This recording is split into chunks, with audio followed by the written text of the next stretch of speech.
Welcome to AARP, Arizona Hispanic Connection. Educate. Celebrate. Connect.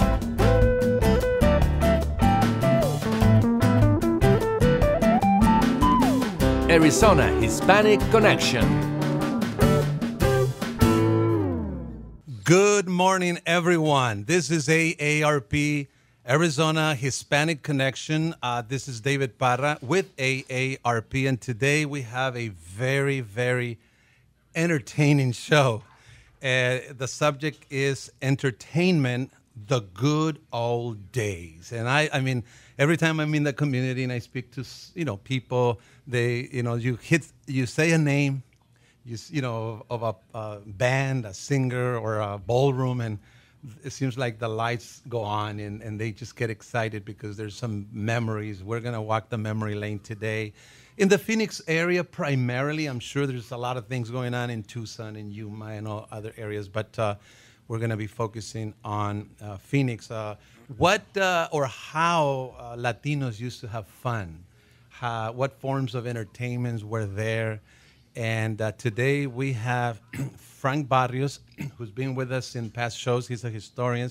He's written a book, Mexicans in Phoenix. Then we have Anita Ritter, and you're retired, right, Anita? She's retired, and she's a volunteer with AARP, very, very helpful to our work. And then we have the son of Chapito Chavarria, Mike Chavarria. And Mike and I have done several events together. Several events. And I just feel that this is a great opportunity to honor your father. He had an orchestra. And Mike, welcome to the show. Thank you very much. And we have I know him by Gambi, but I just learned today and I wrote it down. Ray Gambi Salazar. He is the current singer. Have you done singing for a long time? Since I was 5 years old. Wow. Well, we'll get to that in just a bit. And then we have Annie Lopez. And Annie, welcome. Because, a lot of times when we talk about entertainment, we always focus like on music and dancing. But you bring a different perspective, the aspect of art. So art could be entertaining too, right? Absolutely. Definitely. So we'll get to all those things. Before we get to our guests, I just want to bring a concept that I think is very important. If you have been exposed to the Mexican music, in Spanish, of course, you know who Jose Alfredo Jimenez is, or was. He's one of the most famous Mexican singers and Mexican composers. And he composed a song by the name of La Vida No Vale Nada. And the song, I believe I wrote it down somewhere in here because I don't want to. It says, La vida no vale nada, la vida no vale nada, comienza siempre llorando. So how would you translate that, Gambi? Comienza siempre llorando. Does that mean that when you're born, there's a cry there to start with? Yeah, I think that's the whole concept. Yeah. Yeah, so La Vida No Vale Nada. So this gentleman composes this song and says, comienza siempre llorando y así llorando se acaba. So basically you start crying and then you end crying. People cry when you're born, people cry when you die. So that's right. This gentleman probably had this realization that life is a tough thing. Life... I asked a lady that is currently staying in my home and, how she would summarize life. And she basically said suffering. She basically said that. And even though not everyone would agree with that, but I think there's a lot of suffering and a lot of pain in life. At the very least, a lot of work. I think we would all agree with that, right? Yeah. A lot of work. So I would like to start the show by asking each one of you, just out of your own realization and experience, what do you think entertainment, what is the meaning? Why is it important? Can we start maybe with you and then just go around, Ms. Lopez? Go ahead. Sure. Well, for me personally, entertainment is anything that makes me laugh, a song that makes me sing along, Right. movie or TV show performance that makes me laugh. Right. It's something that I enjoy.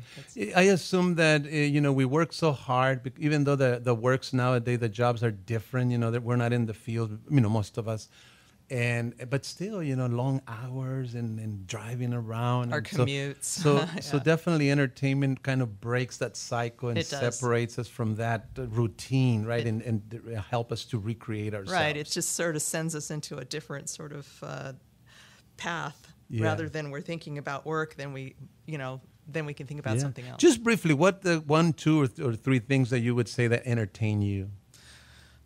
Obviously, art. Art, yeah. Seeing a good piece of artwork, something Okay. that I connect with, that's something that I can see the artist within, Okay. and it's something that I do love a good sense of humor. So if it's a funny piece of artwork, I Right. enjoy it.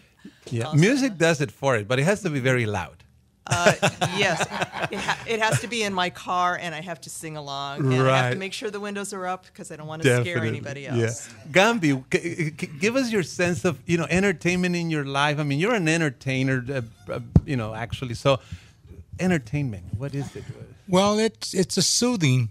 It's medicine. Right. It takes you away from that. If you're having a hard day or whatever, it takes you away from that. It soothes you. It takes you into a better world. To me, for example, I was playing at the Riverside Ballroom one day, and I had a toothache. What year is that? That was about 1968. Wow. Okay. And I had a real bad toothache. You know how bad? Yes. Well, I would go into the room and go, and I was suffering. And then I go and when it come to my turn to go and sing, I go up on the stage and forget about it. Amazing. And totally forget about that Yes, pain. yes. It was not there no more. And that's what music has been. Throughout my life, I used to wake up in the morning and my mother was singing. My mother would be singing, and if I got up first, I would sing second. Right. And my sister got up first, she would sing second. We would sing first, third part every morning. Amazing. Thank you. And Mike, I mean, your father literally formed a band, the Chapito Chavarria Orchestra, and I'm sure that from a kid you were exposed to music and entertainment. Absolutely. My brothers were musicians. My uncle, my grandfather used to come to the house when he was in his 80s and bring his violin out, and my dad would get his guitar, and my brother would be on the piano, and that would be a regular thing every other weekend. So I grew up with it. Now, is there anything other than music that entertains you? Oh, yeah, a good movie. A good movie. Oh, Sports? yeah, absolutely. Sports events. Is that a football or good, baseball? that's anything and everything. My wife hates me for that, but that's not a good point. But yes, very strong in my household. Right. But it was part of my life. It's in my blood, and looking back at it now, it was special. It was something special, and I'm glad I got to live it. And it's kind of come full circle now. Right. Being in charge of my father's band and his legacy, and talking to people like are here on the panel here, on the impact that my father made. And hearing the stories, that you think you've heard all the stories and you really haven't. But, Right. The media has changed also with, people with their phones and music in their car. And, I mean, it's all around. Right. Entertainment is all around nowadays. So. It seems like music kind of is at the forefront of entertainment typically, right? Yes, absolutely. So, Anita, in your experience, entertainment. Well, of course, to me, growing up in the 50s, there weren't that many venues. There weren't the teams like we have Right, now. right. So music, yes, of course. I remember I grew up in Tolleson in the 50s. And I remember going to the dances, and of course, we looked forward to it on Saturdays. And some of us, of course, worked in the fields picking cotton, onions, and zanahoria, Wow. Or when we were in high school, we'd work on weekends in an office or a department store or whatever. We always, no matter how tired we were, once we got to the Legion, the Riverside, the Calderon, all our aches and pains and our worries went out the door, because yes, music has always been at the forefront. Your stories are so amazing because you definitely can see a mixture of two cultures. You mentioned the fields, and then wow, and then I know that you went on to go to school and get good jobs, etc. It's just unbelievable. That's why I feel so happy that we have this platform to highlight the Latino accomplishments and the Latino life since Phoenix started. Frank Barrios, you are a historian. You've written even a book, and you even brought it. It's Mexicans in Phoenix. Your take on entertainment. Well, entertainment, it's different depending on the culture that's out there, but it is basic. If you look at the Aztec, the Hohokam, they had entertainment. They had ball games. I don't doubt they found music, flutes and things from the prehistoric. It's a part of your life, but I have to emphasize with the Mexican people, music is more so a part of their culture.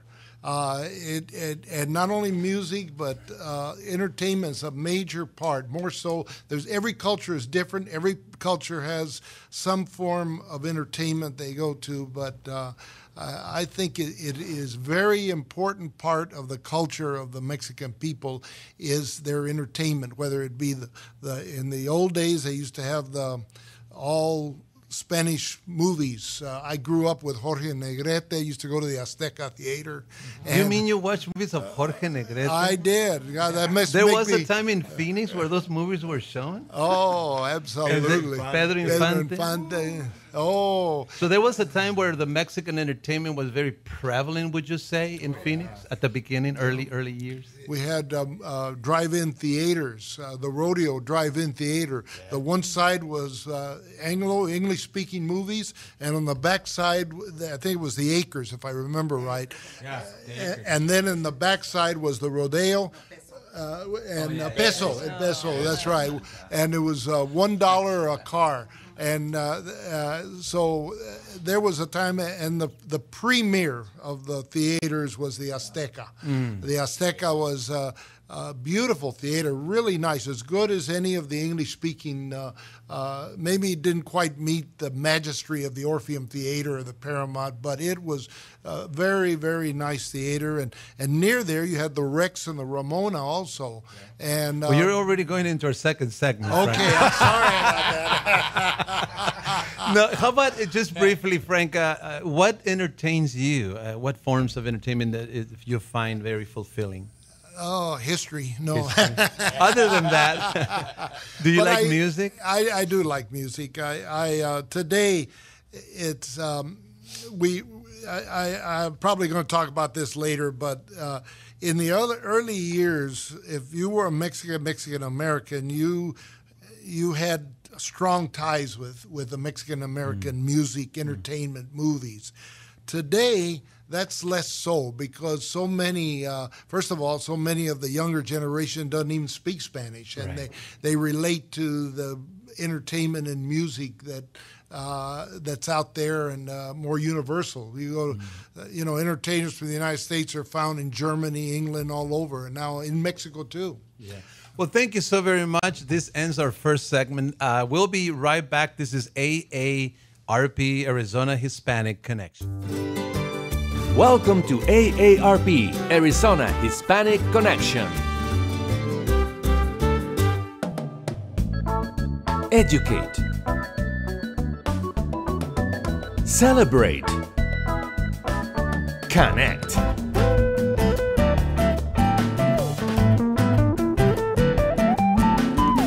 Arizona Hispanic Connection. Thank you. Thank you for staying with us. This is AARP, Arizona Hispanic Connection, and we are talking about entertainment, the good old days. So let's continue our conversation, and I would like to ask Frank, we know that theaters, bands, music, dancing, ballrooms, occupies a big chunk of this subject, entertainment. But Do we have other forms before this era hit, Frank? What other forms of entertainment were there before, or this was there from the very beginning?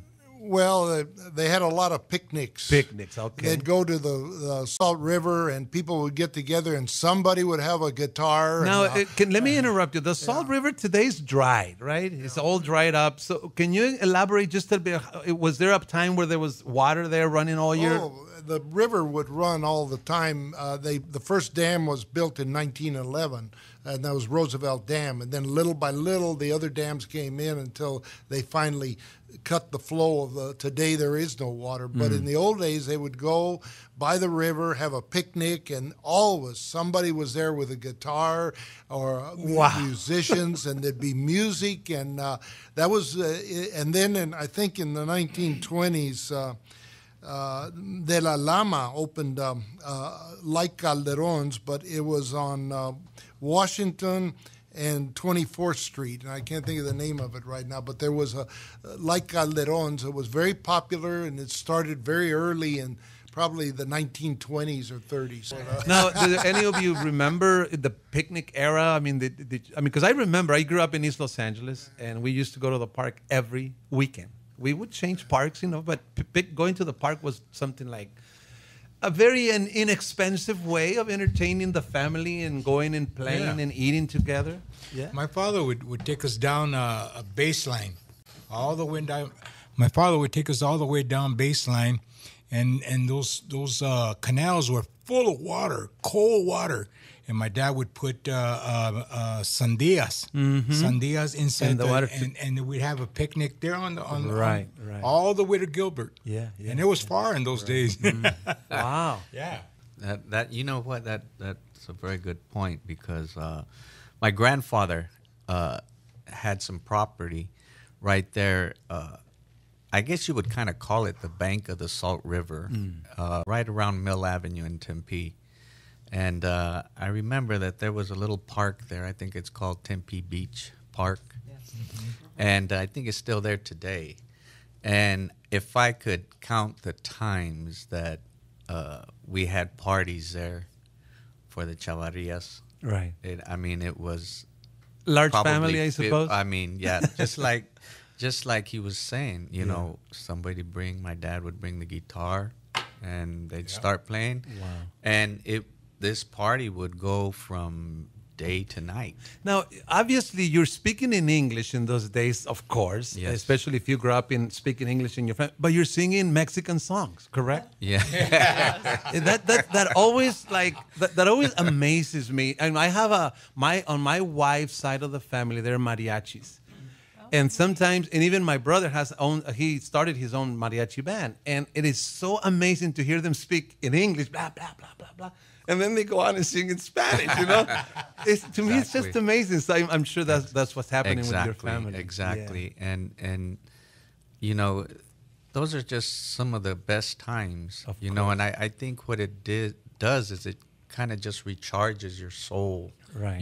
Because it would happen on a Saturday or a Sunday. Yeah. And then back to the same old grind on Monday. Right. And gives you something to talk about. Yes. And carry on through till the next time it happens. Right. Mm-hmm. That's a great way to put it, the recharging your soul. I remember as a kid, my mother's family, Diaboloses, we would all get together at like South Mountain or Encanto or something, and that's just our way of reconnecting, because there were 10 kids in that family, and plus the parents, and so that was the way that we could visit our cousins. We all got together. This was and we'd call it, every now and then we'd call it a family reunion, but it was really just, we're getting together.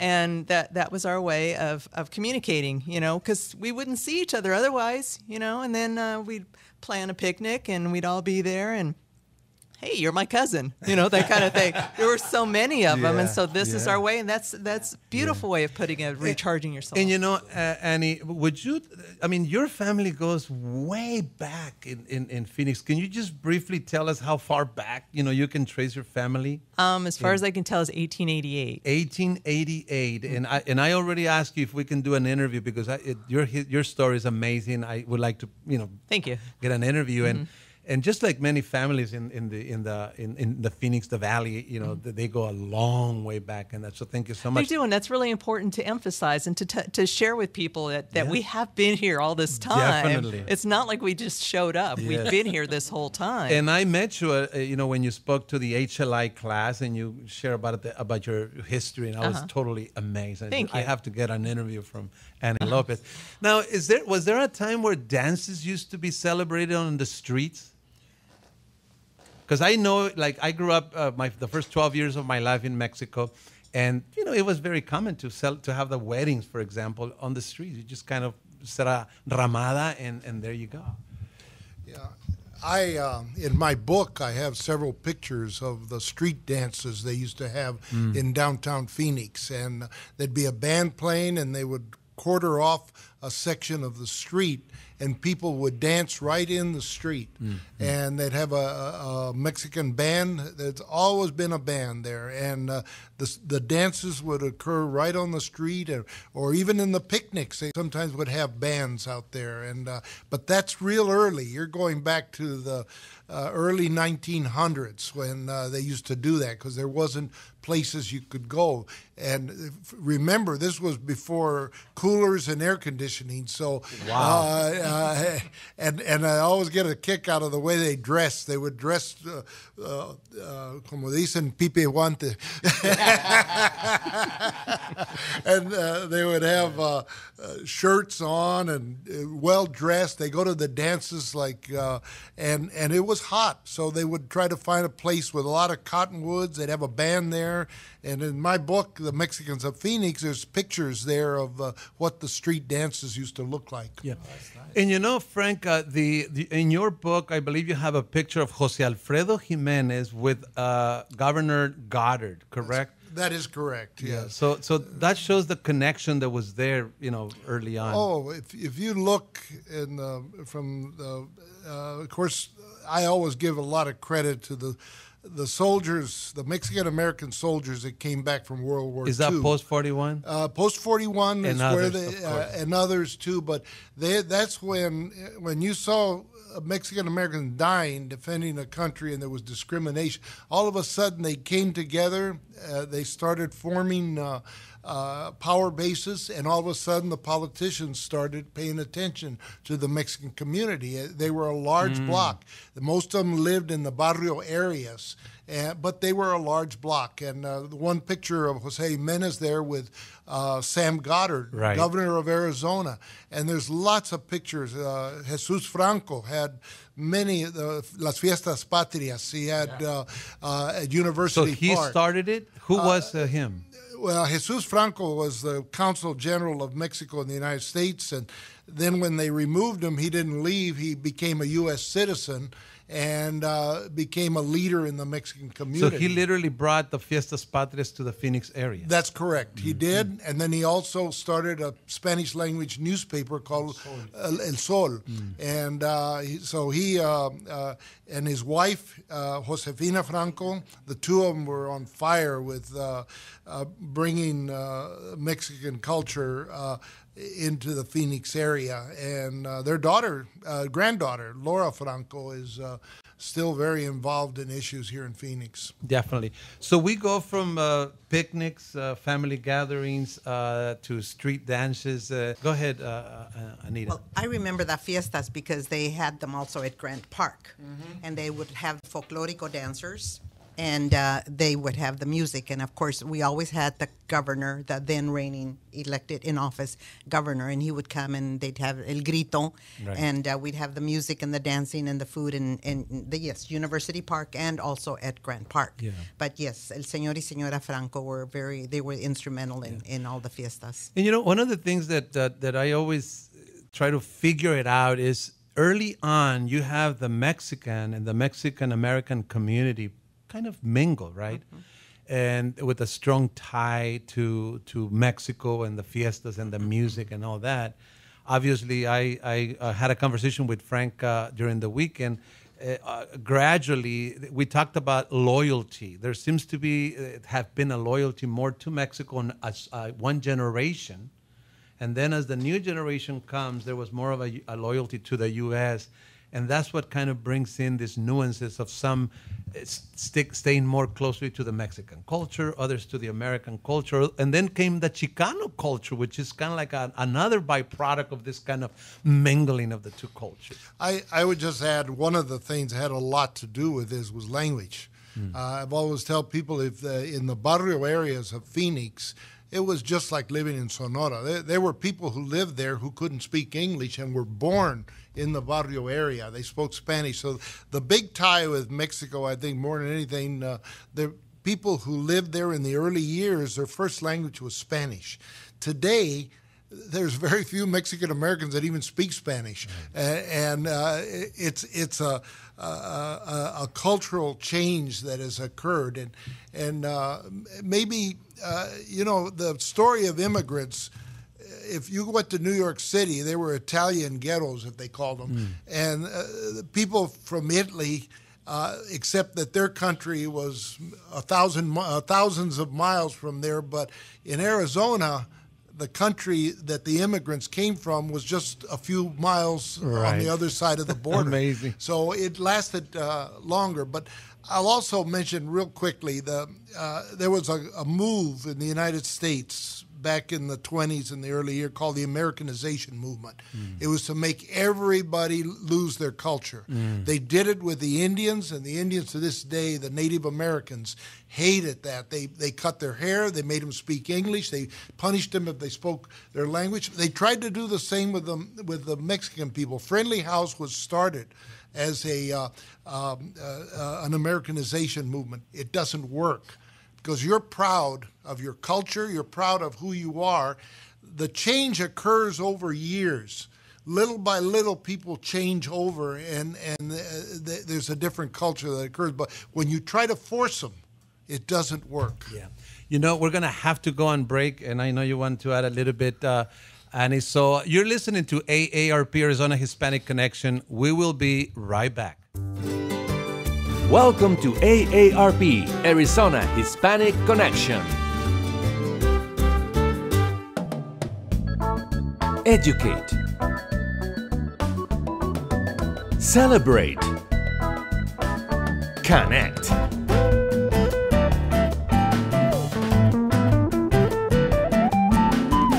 Arizona Hispanic Connection. Thank you. Thank you for staying with us. This is AARP, Arizona Hispanic Connection. We're talking about entertainment, the good old days, the forms of entertainment enjoyed by Phoenicians back in the early years. And before we move on, I know that Annie Lopez, we had to cut you off before we went on. No worries. I just wanted to touch on the point that Frank brought up about younger generations and newer generations not speaking Spanish. And I actually do not speak Spanish. My parents did not teach me Spanish, and it's because Spanish was their first language, and they were discriminated against. And it was just this barrier that kept them from people. And so they didn't want us to suffer the way that they did. And so they found it very important that we learn proper English and that we, they could have taught us Spanish too, but they didn't. They used that for the naughty words. Or we learned the naughty words. They could talk about us behind our backs without us knowing what they were talking about. But yeah, we learned the bad words. So it was more of a necessity. It was more of a forced thing more than a choice, could you say? I believe so. Okay. But that doesn't make us any less proud of who we are. We all remember where we came from, our ancestors. And so it's so I don't find it bad necessarily that we don't, if someone does not speak Spanish, because, you can still be proud of who you are, where you came from. Mike? English was my first language, and I could understand exactly what they would tell me. They would talk to me in Spanish. I'd answer in English. Who's they? Your my parents. Your parents. My parents. And my parents spoke very good English and very good Spanish. Right. But that's the time, that little era that I grew up with, was I was going to a school that I was mingling with American and what school teachers was that? That was Sierra Vista. Sierra Vista. Yeah, grammar school. And I was constantly speaking English all day at school, being taught in English, So the only time that I actually interchanged with the Mexican language, Spanish, was home. Right. Yeah. So my first language was English. And it's interesting because the Latino, Hispanic, Chicano, Mexican American community, we have a lot of names. Yes. We are very similar, united in food. You'll find the same food in frijoles and arroz and Yes. in carnes asadas and pollos and all that. And then you listen to the same music. Very few variations, but you listen to your English. I mean, if people drove with me in my car, they would feel like they would have a lot of fun with me because I'll switch. I have an iPod. I switch from ranchero to cumbias to Chicano music to English to disco to everything. How do you keep from dancing while you're driving? I know. And sorry to say, I like it very loud, and that's not good for your ears. But the one thing I believe, even dress-wise, we kind of dress the same, we look the same, but language is a big thing, I believe, that kind of separates our own people, I believe. I sometimes invite my father to some nice dinners, that part of my work. He doesn't want to go because he never learned English. So language, keeps you away from things. And go ahead, Anita. I just want to make a comment. I worked in this law firm, and of course we spoke English, even though I was bilingual, in my vocation, and I dealt a lot with Mexico. But anyway, it was very amusing because one day I made a trip to Mexico, went on vacation, and I went to several places. And Guadalajara was, of course, the main city. I went to visit an aunt, so I went and I told the girls where I was going. I come back. And I keep saying in Guadalajara, and I went to Ajijic, San Miguel de Allende, Dolores Hidalgo, and so on and so forth, all the little towns around there.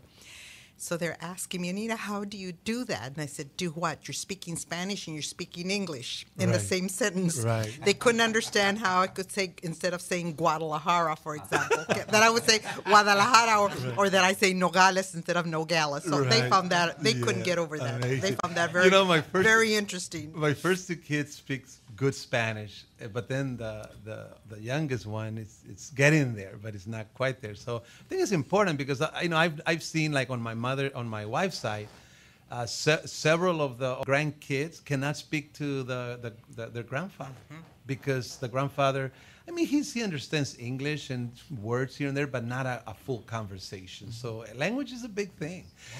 Can we move now to the entertainment in the groups? Why don't we talk about groups that were very famous, singers and all that kind of good stuff in those days?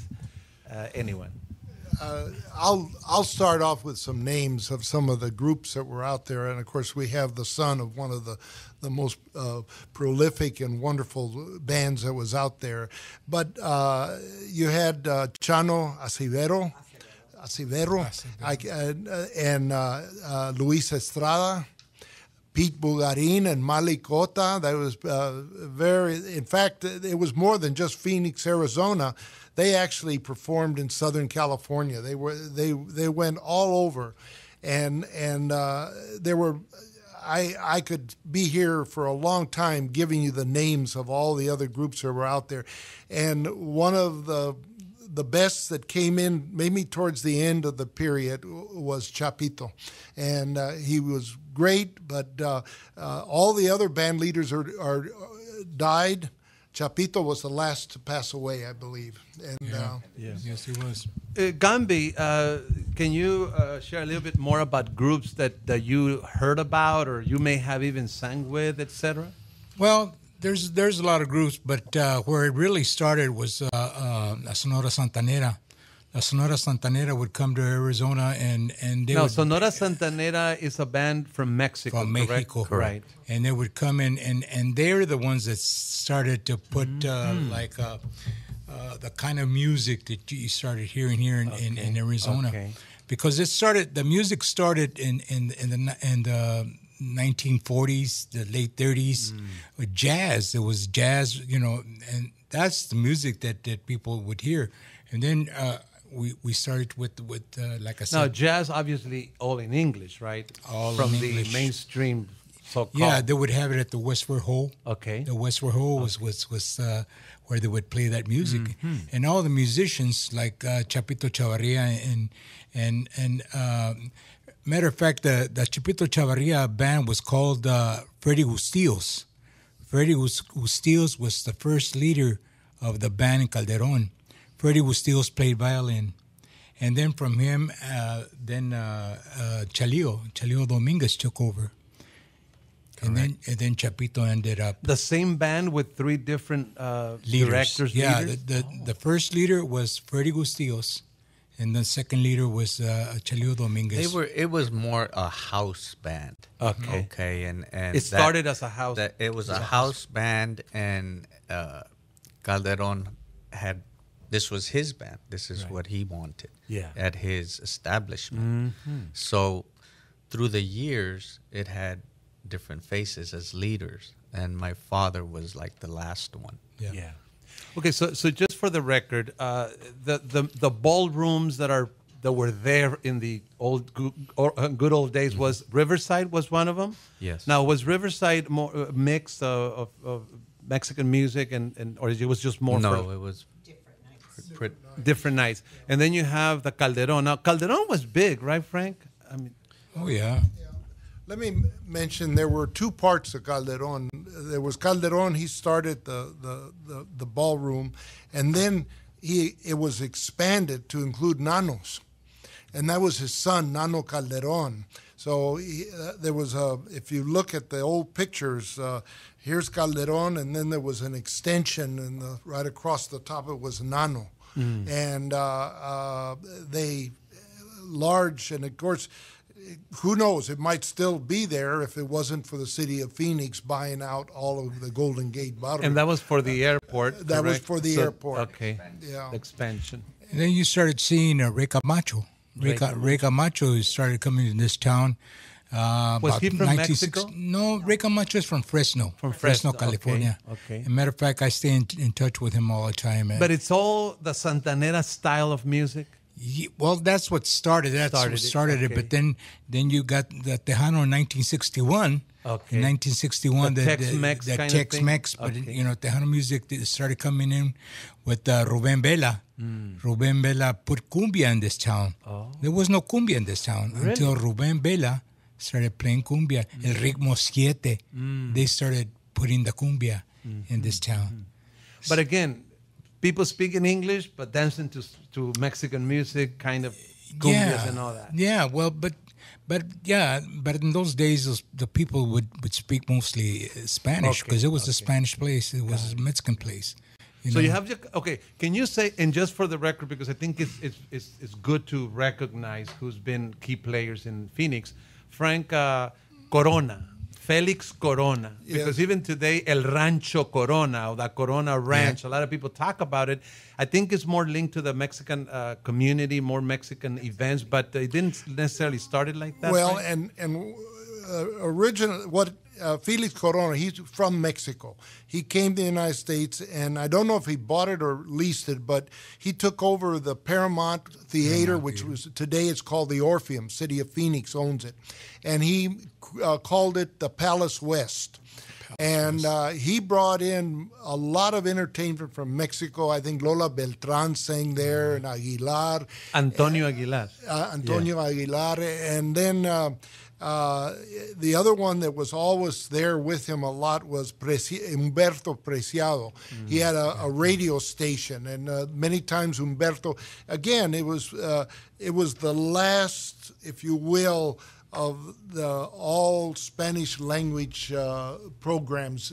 And I can't tell you the exact time frames, but eventually City of Phoenix bought the building, the Palace West, went back to its original name, which was the Orpheum Theater, and now they own it. And then Felix went and bought land out on Baseline and 27th Avenue, and what is it, in that area? Yeah. And he created Rancho Corona. He leases it out. He has a rodeo, I think, once a year there, Carriada.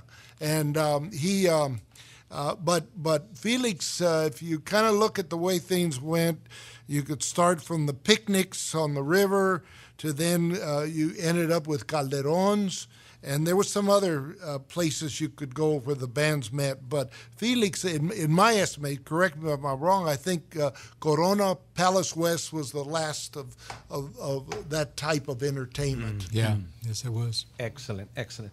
Wow. So go ahead, Anita. And Senor Corona also showed movies. Yeah. Movies from Mexico, yes, yes. But other dance halls that I remember, my older sisters, they used to go to the Broadway. There was a Broadway pavilion, and there was I forget the There was one on Van Buren, too. I forget. But then we had Abel Hall on 35th Avenue. Then we had the Sias Hall over there in the Park Central area. So there were a lot of halls, a lot of dance halls, and that's what everybody did. In other words, in fact, there was a story once, and I may have been in your book, Senor Barrios, where they had said that about 50% of the marriages at any given time, at a certain time in Arizona or the Valley, had been because of people from all over, from Coolidge, from Casa Grande, from Tucson, from Tolleson, Glendale, everywhere, coming to the Legion, the Riverside, and the Calderon, and that's where they would meet. Amazing. There was nothing else to do in those days, just go to dances. Amazing. I'm afraid time is we'll have to go on a short break, and we will be right back. This is AARP Arizona Hispanic Connection. Welcome to AARP Arizona Hispanic Connection. Educate. Celebrate. Connect.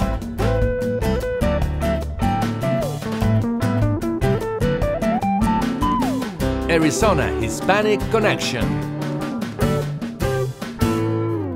Thank you. Thank you for staying with us. This is our fourth and last segment of the show, Entertainment, the Good Old Days. Now, I know music, we all love music, but I invited Ms. Lopez because art, you're an artist, and can you share with us how art in different forms, specifically as it relates to some forms of arts in the Chicano movement, lowriders, etc., also was, gave entertainment to a sector of our community? Well, I'm a visual artist, and in '82 I joined a group here in Phoenix called Movimiento Artístico del Río Salado, MARS. Okay. It was the MARS Art Space, and this group was formed in '78 because Chicanos had nowhere to show their artwork. They just weren't part of the mainstream art community, and so it really gave a voice to all these artists, gave a place for the art to be shown.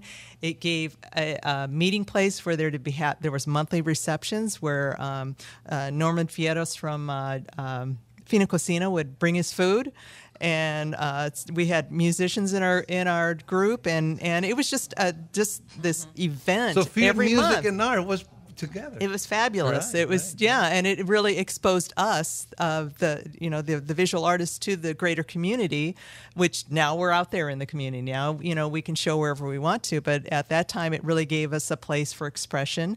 And so we were always able to open it up to the entire community, in forms of storytelling. There would be lowriders every now and then. That's also an art form. Music and poetry, storytelling, that sort of thing. So it just kind of like gave our voice to the greater community. Great. Yesterday, the day before yesterday, I had a visit.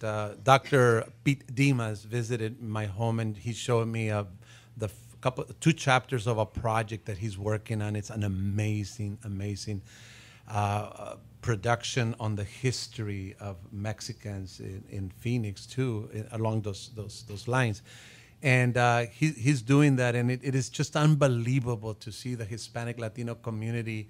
A lot of times, what comes out through the news media or through the media, it's so negative. But I'm telling you, the Latino community, the Hispanic, it's amazing. It's an amazing community, and I feel so good that I am part of this show, that I put together this show precisely to celebrate Latino accomplishments. I would like, Mike, to ask you to tell us more about your father, Chapito Chavarria, La Orquesta, and all that good stuff. I I mean, ever since we met and we've done some events and we will be doing more Absolutely. with Lulac and Post 41. Right. I just love the story. So take a few minutes to talk to us about your father and the band, and Gambi is part of it too. I'd like to say something along those lines. The next time that you'll probably be able to dance and listen to the music is going to be at the Tempe Tardeada Right. on October the 8th. Okay, it's a family event. Bring your children. It's great. It's a great atmosphere. But as far as my father is concerned, you know what? Just listening to the stories that people... every time I think I've heard everything I could possibly hear about my father, somebody always comes with something new. And you know what? It would take a whole show for me to say just a small I'm thing. going to interview you to give you the chance. Okay. And the one thing I do want to say is that, you know what? The Hispanic community has always been a big part. My father was very happy and proud to be a Mexican American. And he fought for the country, just like you had mentioned earlier, and came back to a country that really didn't appreciate what a lot of Mexican Americans did for our freedom. And I'm glad that you touch on that, because the Post 41 was a big step in that direction. And Barry Goldwater, who ran for president of the United States, he was a very important figure and appreciated Mexican Americans. I'd like to put that in there. But as far as my father and his band, you know, he was just a small stepping stone, and he used his platform to further the Hispanic fight for, you know, recognition. So it wasn't just music. He went to serve the Yes, sir. military. He Absolutely. came back. He became very active in the community. Absolutely. And one of the things I guess people don't know, my father broke down a lot of barriers. You know, he paved the road for a lot of the musicians today. There was a lot of discrimination in this town towards Mexican people. And there were certain venues, Westward Ho being one, where Mexican bands weren't allowed to play. And my father broke down a lot of those barriers. Right. And, you know, to see nowadays how Mexican music and the heritage and everything is getting recognized, I mean, it made my father feel good and made him feel proud, you know. Now he was recognized at the music museum, correct? Yes, Can correct. you tell us just briefly about Yes, that? sure, absolutely. The MIM, which is the Musical Instrument Museum, has a display out there honoring my father. It's been there now probably 3.5 years, and they also I'm trying to make it a permanent thing there, and we're in the talks about that. The documentary, as you know, There Mr. is also Parra, a documentary yes, in the works. Yes, in the works, and Yes. hopefully Almost done, that'll by the way. that'll come to fruition also. And thank you to ARP and to yourself. But you know, my father, he loved being a Hispanic. And he loved his roots. He was really from Salomon, but he always recognized Tempe as his home. Right. You know, and therefore the Tempe Tardeada really stuck close to his heart. Yeah. But I could go on and on, but thank you wait very for the much. interview. Okay. Gambi, anything that you want to add on your experience with the Orquesta Chapito Chavarria? Well, I started dancing when I was 5 years old at Calderon. That was 1953, and I became the floor show of Calderon. So Chapito and they would play, and I would dance, and people would gather and throw money at me. So Calderon hired me. He told my mother, bring him every Friday and Saturday, and I'll pay him $30 a night. Whatever people throw, like if they throw in $15, I'll put the rest, make it $30 a night. Okay. And I was making $30 a night, $60 for 2 nights. and back in the 50s. That was a lot of Gumby money. was the first table dancer in the Phoenix area. No, and when is going to be your next show that you will sing with the band? Well, the next show is with Tempi Tardeada? Da Tardeada. No, well, that's in October. In October. Oh, we might beat that. We might do an event sooner than that. Well, We'll let's see. do one faster. Frank. Just one more quick story about Calderons. One of the things there was, as you all mentioned, there was a lot of discrimination in Phoenix against Mexicans, but also against blacks.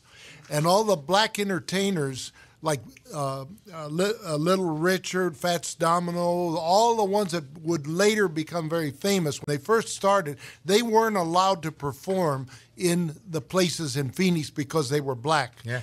They would perform at Calderon's. Yeah, Calderon. And all of them, I remember talking to Calderon's son-in-law one day, and he said they would hire Fats Domino for $400, and because it was the only place that would allow them to perform.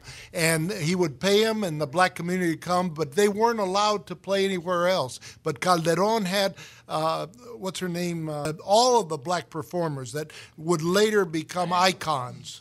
Diana Ross is Tina one I was Turner. thinking of. Tina Turner. Yeah. All of them. They performed at Calderon's because they weren't allowed to perform anywhere else. Yes. Final thoughts, Anita, and then we'll come to you. And Nothing really other than to add minutes. just the fact that music has been very important. Like I said, if we all looked forward to, Friday night, Saturday night, Sundays to the Legion, Riverside, Calderon, whatever, venues were, an event was going on. And of course, the Fiestas Patrias. And of course, I remember because I lived in Tolleson and my mother was widowed quite young. And so she used to want to come to the dances with the ladies that she worked with, but didn't want to drive home all alone because, from Phoenix to Tolleson in those days, it was forever. Anyway, and I'll never forget, and I may get emotional here, excuse me. I never will forget my mother driving from Phoenix to Tolleson at 2 o'clock in the morning with the windows open because, of course, we had no air conditioning in the cars in those days, singing La Cama de Piedra, Los Laureles, and oh my God, all those beautiful songs. Her and me at the top of our lungs singing songs because music is has always in the Latino. It's always in. Thank you. Very, Thank you very for good that. for us. Final thoughts, Annie? Oh, just everyone appreciate the arts. It comes in many forms, and thank you to everybody because I'm hearing these stories that my parents used to talk about all the time, and now you're bringing them to life for me. I appreciate that. I would like to do not necessarily a radio show, but a video of another gathering, just throwing in the anecdotes and stuff like that. So.